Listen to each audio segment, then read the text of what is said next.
الحمد للہ وحدہ لا شریک لہ والصلاة والسلام علی من لا نبی بعد اما بعد فاعوذ باللہ من الشیطان الرجیم بسم اللہ الرحمن الرحیم لقد کان لکم فی رسول اللہ اسوة حسنہ وقال النبی صلی اللہ علیہ وسلم من تمسک بسنتی عند فساد امتی فلہ اجر 100 شہید اللہم صلی علی محمد وعلی آل محمد کما صلیت علی ابراہیم وعلی آل ابراہیم انک حمید مجید اللہم بارک علی محمد وعلی آل محمد کما بارکت علی ابراہیم وعلی آل ابراہیم انک حمید مجید۔ والدین کے ہاں سب سے بڑی خوشی اس وقت ہوتی ہے جب ان کے ہاں اولاد کی پیدائش ہو۔ دوسری خوشی اس وقت سب سے زیادہ ہوتی ہے جب ان کی اولاد کا نکاح ہو اور والدین سمجھتے ہیں کہ ہماری زندگی میں فرض ادا ہوا ہے۔ مسلمان کی سب سے بڑی سعادت یہ ہے وہ اپنی خوشی کو حضور اکرم صلی اللہ علیہ وسلم کی خوشی کے تابع بنا دے۔ عام طور پر نکاح کے موقع پر لوگ اپنے خاندان کے ہر فرد کو، حتیٰ کہ ملازمین کو، حتیٰ کہ نالیوں کی صفائی کرنے والوں کو بھی خوش کرنے کا اہتمام کرتے ہیں، لیکن رسول اکرم صلی اللہ علیہ وسلم اور اللہ رب العزت کو راضی کرنے کا خیال نہیں کرتے۔ حالانکہ بحیثیت مسلمان ہمیں یہ فیصلہ کرنا چاہیے اللہ رب العزت راضی ہو، رسول اکرم صلی اللہ علیہ وسلم راضی ہوں، اور اللہ کے حکم اور پیغمبر کی سنت کے مطابق خاندان کے لوگ خوش ہوں تو بہت اچھی بات ہے، اور اگر خاندان کے لوگ ناراض ہوں، اللہ کا حکم اور پیغمبر کی سنت چھوٹ رہی ہو، تو پھر حکم خدا اور سنت مصطفیٰ کو ترجیح دینی چاہیے۔ ہمارا آج یہاں مختصر سا یہ پروگرام ہے۔ ہمارے یہاں مرکز کے متخصص مولانا محمد قاسم یہاں موجود ہیں۔ ان کی والدہ محترمہ نے مجھے فرمایا کہ ہمارا بیٹا آپ کے پاس پڑھا ہے، آپ کا بھی بیٹا بنتا ہے، تو ان کے لیے مناسب رشتہ ہو تو جو آپ تجویز کریں گے ہم اس کو قبول کر لیں۔ بھائی محمد ارشد بیٹھے ہیں جو مجھ سے بیعت بھی ہیں، مرید ہیں، ان کی بیٹی ہماری شاگرد بھی ہے، بیعت بھی ہے۔ انہوں نے مجھ سے فرمایا کہ ہماری بیٹی کے لیے جو رشتہ آپ تجویز کریں گے ہم قبول کر لیں۔ تو میں نے دونوں حضرات سے کہا کہ آپ رسول اکرم صلی اللہ علیہ وسلم کی ارشادات کی روشنی میں اس نکاح کو، اس رشتے کو میری وجہ سے قبول کر لیں۔ نہ ایک دوسرے کا خاندان دیکھیں، نہ ایک دوسرے کی دولت دیکھیں، کچھ بھی نہ دیکھیں، بس دین دیکھیں اور اپنے شیخ کی رائے اور خوشی کو دیکھیں۔ ان دونوں حضرات نے اللہ جزائے خیر عطا فرمائے اس رشتے کو قبول کیا، اور میں نے ان سے گزارش کی کہ منگنی کے موقع پر انگوٹھی، کپڑے، گھڑیاں، یہ سب رسمیں ہیں، آپ اس کو چھوڑ دیں۔ اللہ تعالیٰ خوش رکھے، ان دونوں نے اس بات کو قبول کیا۔ پھر میں نے دونوں حضرات سے گزارش کی کہ دولہا کی طرف سے بارات کا آنا یہ سنت سے ثابت نہیں ہے، اور دلہن کی طرف سے جہیز کا جانا یہ بھی سنت سے ثابت نہیں ہے۔ رسول اکرم صلی اللہ علیہ وسلم نے 11 نکاح فرمائے ہیں، اور کسی نکاح پر آپ بارات لے کر گئے ہوں ایسا نہیں ہے، آپ کی کوئی اہلیہ جہیز لے کر آئی ہو ایسا نہیں ہے۔ آپ نے 4 بیٹیوں کا نکاح فرمایا ہے، کوئی آپ کا داماد بارات لایا ہو یہ نہیں ہے، آپ نے کسی بیٹی کو جہیز دیا ہو یہ بھی نہیں ہے۔ عام حضرات کا ذہن ہوتا ہے کہ حضرت فاطمہ الزہرا رضی اللہ تعالیٰ عنہ کو آپ نے جہیز دیا تھا۔ اگر جو کچھ آپ نے اپنی لخت جگر حضرت فاطمہ الزہرا رضی اللہ تعالیٰ عنہ کو دیا، اگر اس کو جہیز مانے تو پھر باقی 3 بیٹیوں کو بھی جہیز دینا چاہیے، عدل اور مساوات کا تقاضا ہے۔ تو جب بقیہ 3 کو نہیں دیا تو پھر یہ جہیز کیسے ہے؟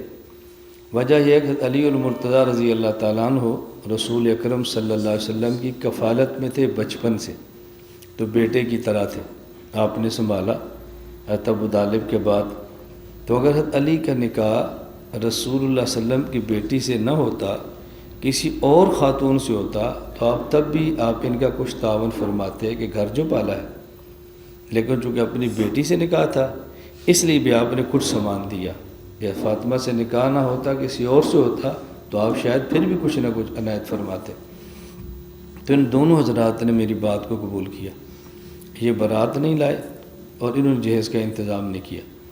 اور میں نے دونوں سے کہا اگر خاندان کے لوگ مجبور کریں تو آپ رسول اکرم صلی اللہ علیہ وسلم کی سنت سمجھائیں، اور ساتھ یہ بتائیں بھی ہمارے شیخ جن کے ہم مرید ہیں وہ اس سے ناراض ہوتے ہیں.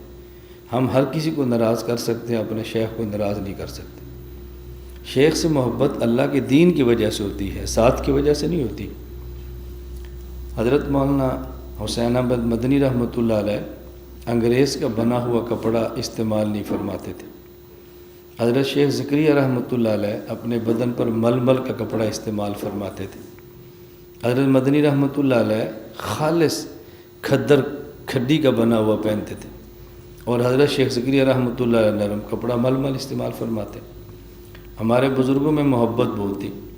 المدنی رحمۃ اللہ علیہ جب گزر یہاں سے ہوتا تو ان کی خواہش ہوتی کہ میں مولانا زکریہ کو مل کر جاؤں. حضرت مولانا زکریا رحمۃ اللہ علیہ نے کھدر کا ایک لباس سلایا ہوا تھا. جب پتہ چلا مدنی آ رہے ہیں تو کھدر کا کپڑا پہنتے. ایک بار حضرت مدنی نے فرمایا کہ زکریا میں جانتا ہوں تو ململ کے کپڑے پہنتا ہے اور یہ کھدر کا میرے آنے کی وجہ سے پہنتا ہے. شیخ زکریا رحمہ اللہ عرض کرنے لگے حضرت میں حضرت نے فرمایا تو میرے ڈر کی وجہ سے ہی یہ ململ کا کپڑا پہنتا ہے. حضرت زکریا نے کہا حضرت میں آپ سے اس وجہ سے نہیں ڈرتا کہ آپ کے کندھے پر کوئی بندوق ہے آپ مجھے مار دیں گے. میں ڈرتا ہوں کہ آپ کا اللہ سے تعلق بہت مضبوط ہے، آپ ناراض ہوگے تو اللہ ناراض ہو جائے گا، اس لیے میں اس کو برداشت نہیں کر سکتا. تو شیخ کی ناراضگی کا معنی یہ ہوتا ہے، اور یہ بات وہی سمجھ سکتا ہے کہ جس کو شیخ کی قیمت کا اندازہ ہو. ورنہ لوگ نہیں سمجھتے شیخ کیا ہوتا ہے اور مرید کیا ہوتا ہے، دونوں کی آپس میں زندگی کیا ہوتی ہے. ہم اپنی خواہشات پہ عمل کرتے ہیں اور شیخ کی خواہش کو چھوڑ دیتے ہیں. ہاں شیخ کی خواہش دین نہ ہو تو چھوڑ دینا چاہیے، جب دین ہو تو پھر ترجیح دینی چاہیے. میں نے ان دونوں حضرات سے کہا کہ 1 دسمبر میں جمعہ پڑھاؤں گا تو جمعے کے بعد نکاح ہو جائے گا. دونوں نے کہا ٹھیک ہے. لیکن میرا سفر کچھ اس نوعیت کا ہے کہ شاید 1 نومبر کو جمعے کو میں نہ آ سکوں اور شاید آؤں. تو میں نے کہا ممکن ہے میرا آنا مشکل ہو، تو آج اچانک میں گھر آ رہا ہوں. اگر آج ہی مغرب کے بعد نکاح ہو جائے تو بہت اچھا ہے، اللہ جزائے خیر دے. ان دونوں نے فرمایا کہ بہت اچھا. کیوں؟ بارات نہیں ہے، کارڈ نہیں ہے، دنیاوی سسٹم نہیں ہے، تو جب بیٹھ کے نکاح کر لیں. تو جمعے کے دن بھی ہو سکتا تھا، لیکن ان کی خواہش تھی کہ نکاح آپ خود کریں. میرا چونکہ 17 نومبر سے لے کے 24 نومبر تک یہ سندھ کا دورہ تھا، اور درمیان میں 22 اور 23 نومبر یہ مجھے 2 دن کینسل کرنا پڑا کسی اپنی ذاتی کام کی وجہ سے. اسی کے لیے میں آج یہاں پر آیا ہوں. کل پھر میرا سفر ہے، میں پھر کل سفر پہ چلا جاؤں گا. اور میرا ابھی کا جو سفر ہے آپ لوگوں کے لیے یقین کرنا مشکل ہوگا کہ رات میں 1:30 بجے جلسے سے فارغ ہوں، صبح 5:45 بجے میں نے سفر شروع کیا ہے، اور ابھی میں آپ کے پاس 7 بجے پہنچا. آپ بتائیں کتنا لمبا سفر ہوگا. کھپرو سے لے کر کراچی گاڑی پر، وہاں سے جہاز لاہور پر، اور لاہور سے گاڑی پر یہاں. ہمارا بھی جو سندھ کا سفر تھا، جو میرے ساتھ سفر کر رہے تھے ساتھی 2 نوجوان تھے، اور ایک مولانا محمد احمد صاحب ہمارے اندرون سندھ کے امیر تھے. تو میں نے آج کہا، میں نے کہا جو میرے ساتھ سفر نہیں کرتا اس کو اندازہ نہیں ہے میری مشقت اور میری محنت کا. اللہ اس کو قبول فرمائیے اللہ کے لیے. کراچی سے لے کر تھر پار کر جہاں میرا جلسہ تھا گھاٹ 9 گھنٹے کا سفر ہے. اندازہ 9 گھنٹے کا سفر، اور ٹوٹے ہوئے روڈ. ایک وقت آتا ہے کہ گاڑی نہیں چلتی، پھر آگے جیپ پر بیٹھ کے ریت میں سفر کرنا پڑتا ہے. اور میں وہاں 10:30 بجے رات کو پہنچا اور 11 بجے میرا بیان شروع ہو گیا. 9 گھنٹے مسلسل سفر کے بعد بیان کرنا کتنا مشکل ہے. میں نے دل میں کہا، میں نے کہا یا اللہ اس گھاٹ کے بعد پاکستان کا کوئی گاؤں نہیں ہے، آگے یا ریت ہے اور ریت کے بعد پھر بارڈر ہے، پھر دوسرا ملک شروع ہو جاتا ہے. میں نے کہا اللہ جتنا ہمارے بس میں تھا ہم آئے ہیں. اگر ویزوں کے مسئلے حل ہوں تو ہم آگے بھی جائیں، نہیں حل ہوتے جہاں تک آ سکتے تھے ہم آئے. اس قدر خوش تھے تھر پار کر کے لوگ کہ ہمارے پاس بھی کوئی آدمی آیا، ہمارے پاس بھی آیا. اور آپ یقین فرمائیں، میں آج بھی کہتا ہوں ان حضرات نے بھی قدر کی انتہا کر دی۔ جلسے میں بیان سننے والے لوگ 200 کلومیٹر سفر کر کے آئے، موٹر سائیکلوں پہ، گاڑیوں پہ، اتنا بڑا اجتماع ریت کے اندر۔ میں جا کر حیران ہو گیا، وہاں بجلی بھی نہیں ہے، میرے موبائل بھی دونوں بند ہو گئے، نہ بجلی ہے، بڑا عجیب مسئلہ تھا۔ اور اللہ خوش رکھے اسی طرح مجمع تسلی سے بات، اور رات ہم 1:45 بجے فارغ ہوئے، ہم 1:45 بجے سو گئے۔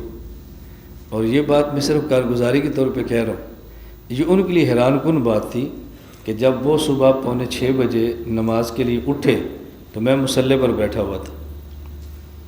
ان کو اتنا تعجب ہوا کہ ہم سمجھتے تھے خطیب آدمی ہے، بس فرقہ واریت کی آگ بھڑکا رہے۔ ایک آدمی 9 گھنٹے سفر کرے، پھر بیان کرے، پھر 1:45 بجے سوئے، اور میزبان جب اٹھے تو وہ مصلی پر بیٹھا ہو تو تعجب تو ہوتا ہے نا۔ پھر اس کے بعد سب جمع مجھ سے بیعت کی، پھر قریب آئے، پھر ان کو احساس ہوا کہ اس بندے کی محنت کیا ہے۔ میں خیر عرض کر رہا ہوں کہ صبح ہم کھپرو سندھ سے چلے تو حیدرآباد میں نے ایک دوست کو فون کیا کہ ہم آپ کے ناشتہ کریں گے۔ میں نے کہا میرا مزاج سمجھتے ہیں، ناشتے کا معنی جو گھر میں موجود ہے کافی ہے، آپ نے باہر سے کوئی چیز نہیں لانی۔ اور جس کا میرا کھانا تھا بلا مبالغہ اگر وہ اربوں پتی نہیں ہے تو کروڑوں پتی ضرور ہوگا۔ میں نے کہا، اس نے کہا مولانا صاحب میں بہت خوش ہوں آپ کے سے۔ میں نے کہا بس جب آئیں تو ہمارا کھانا ہو، میں نے آگے سفر کرنا ہے ورنہ میری فلائٹ مس ہو جائے گی، آپ میرے سفر کا خیال کریں۔ خیر میں جب گیا تو انہیں اپنے قریبی 2-4 عزیز بلا لیے، سارے صاحب حیثیت تھے، ان میں ایک ڈاکٹر صاحب بھی تھے۔ میں نے کہا ڈاکٹر صاحب میں ایک بات کہنے لگا ہوں، شاید آپ کو یقین نہ ہے۔ اور انہوں نے کہا میں نے آپ کا یہ کلپ سنا ہے، یہ سنا ہے۔ مجھے اس وقت احساس ہوا کہ مجھے سننے والے کیسے لوگ ہیں جن سے ہمارا بالکل رابطہ نہیں ہے۔ انہوں نے جب میرے کلپ سنانے شروع کیے، ڈاکٹر تھے، میں نے کہا ڈاکٹر صاحب میری بات پر آپ کو یقین نہیں آئے گا، ہم رات 1:30 بجے کے بعد سوئے، 5:45 بجے سفر شروع کیا ہے، اور میں خود کو یوں محسوس کرتا ہوں جیسے 18 سال کا نوجوان ہوتا ہے، مجھے کوئی تھکاوٹ نہیں۔ مجھے حیران ہو کر پوچھتا ہے اس کی وجہ کیا ہے؟ میں نے کہا وجہ تو 2-4 منٹ میں بتا نہیں سکتا نا، اس پر مجھے پھر لمبی بات کرنی پڑے گی۔ پھر میں نے 2-3 وجہ بتائی۔ میں نے کہا جب آپ مصنون اعمال کا اہتمام کریں گے تو مصنون اعمال کی جو طاقت ہے نا وہ آپ کے ساتھ ہوگی۔ دوسرا میں نے کہا میں ٹینشن فری آدمی ہوں، ٹینشن سے بندہ کمزور ہوتا ہے، اللہ کا بہت احسان ہے۔ پھر میں نے ایک بات سمجھائی، میں نے کہا میں دیکھیں یہاں سے رات ہم اٹھے ہیں، اچھا رات 1:30 بج گئے، تو میں نے حضرات سے کہا بھی صبح چونکہ ہم نے اٹھنا ہے تو بجائے اس کے کہ میں جلدی اٹھوں نیند پوری نہ ہو تو میں تہجد وتر ابھی پڑھ لیتا ہوں، اور صبح اذان کے بعد اور نماز سے تھوڑی دیر پہلے اٹھ جائیں گے۔ تو ہم چونکہ جلدی میں تھے، فجر میں نے رستے میں ایک مدرسے کے اندر پڑھانی تھی، وہ چونکہ غریب لوگ ہیں، کل ہم جا رہے تھے ہماری گاڑی روکی دعا کر دیں، تو کوئی کہہ دے مجھے بہت عجیب لگتا ہے کہ نکلے۔ میں نے کہا میں جاتا ہوں، میں واپسی میرا وعدہ آپ سے۔ تو ہم نے صبح فجر وہاں پڑھی، ہمارا ذکر رہ گیا تھا، تو گاڑی چل رہی ہے اور ہماری مجلس سے ذکر بھی ہو رہی ہے۔ وہ لڑکے بھی حیران ہو رہے تھے، ڈرائیور بھی، یہ کیسا مولوی صاحب ہے؟ میں نے کہا مجلس سے ذکر کمانا 100 بندہ نہیں ہے، ہم 4 بیٹھے ہیں گاڑی میں، کرو ذکر۔ میں نے کہا دیکھیں میں نے اپنا ذکر نہیں چھوڑا، یاسین نہیں چھوڑی، تلاوت میں انشاءاللہ اپنی جہاز کے اندر پوری کر لوں گا یومیہ، میں نے یہ بھی پوری کرنی ہے۔ اس کی برکت سے جو طاقت ہوتی ہے نا وہ انسان کے اندر آتی ہے، ہمیں محسوس نہیں ہوتا۔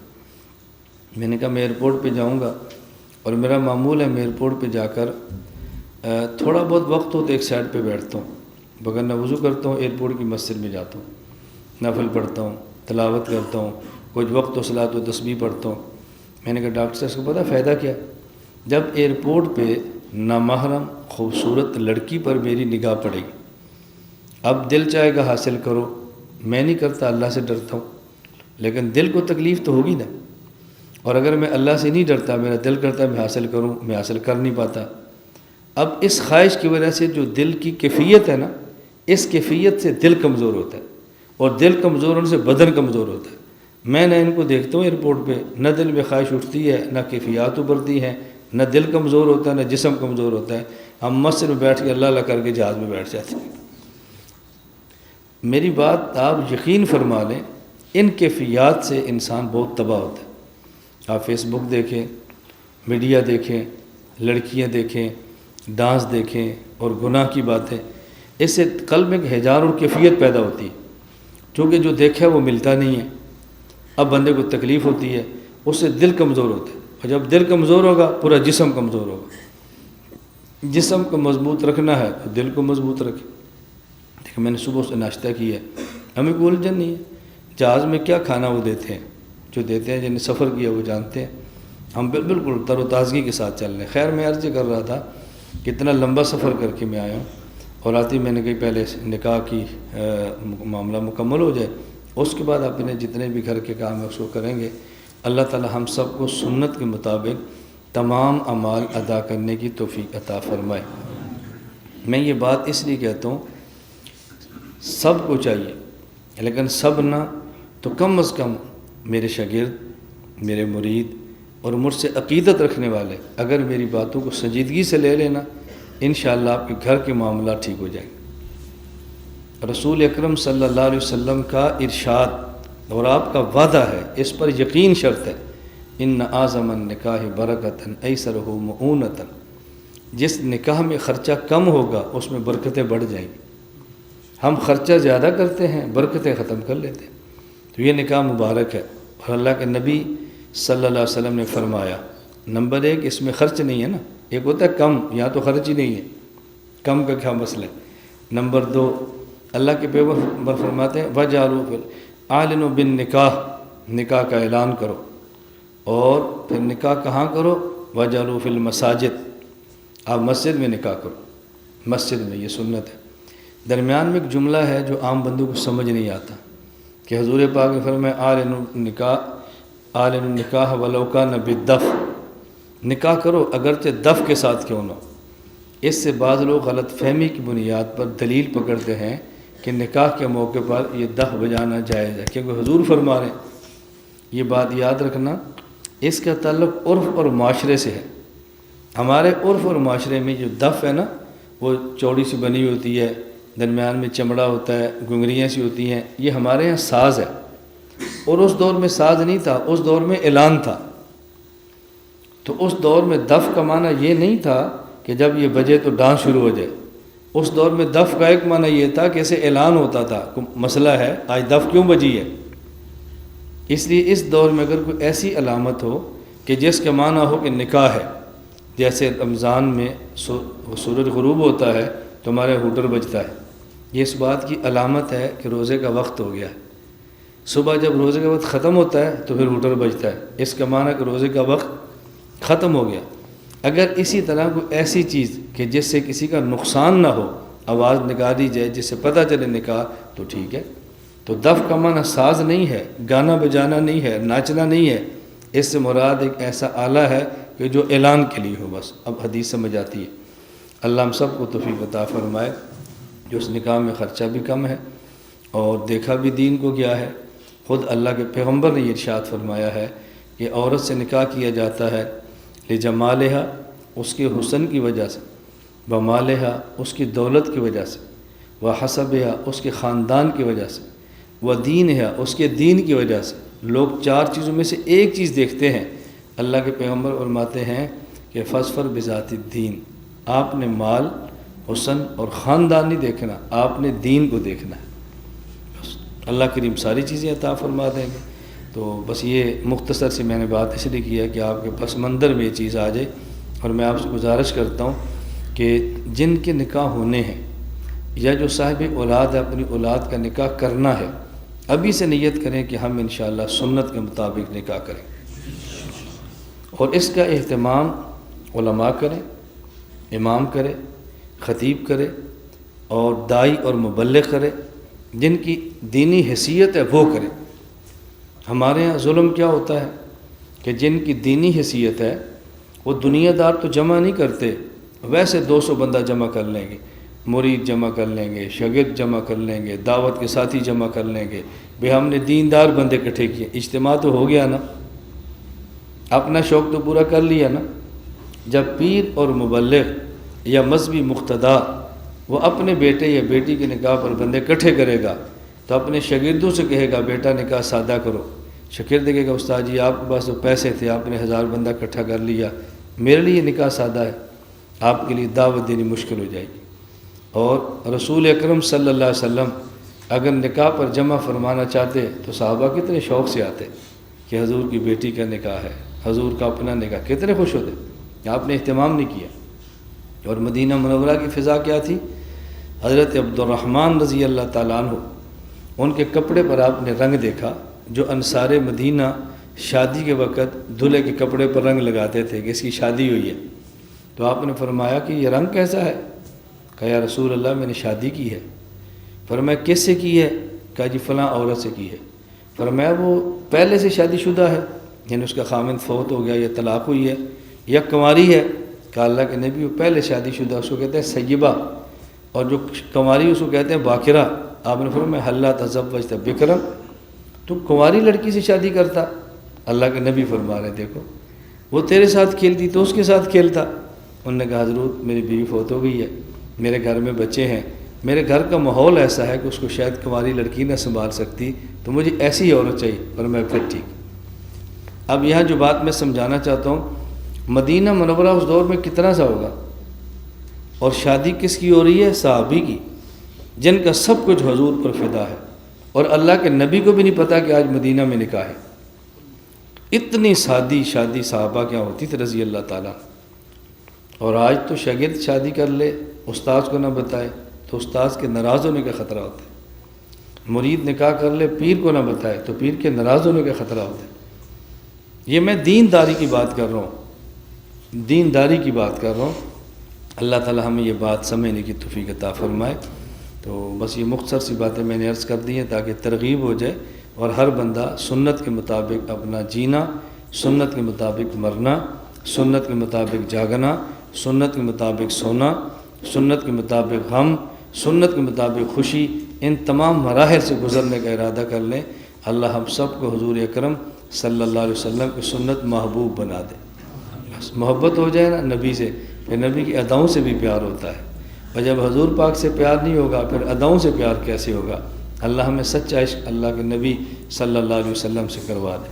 لا الہ الا اللہ، لا الہ الا اللہ، لا الہ الا اللہ، ما لنا رب سوا۔ لا الہ الا اللہ، لا الہ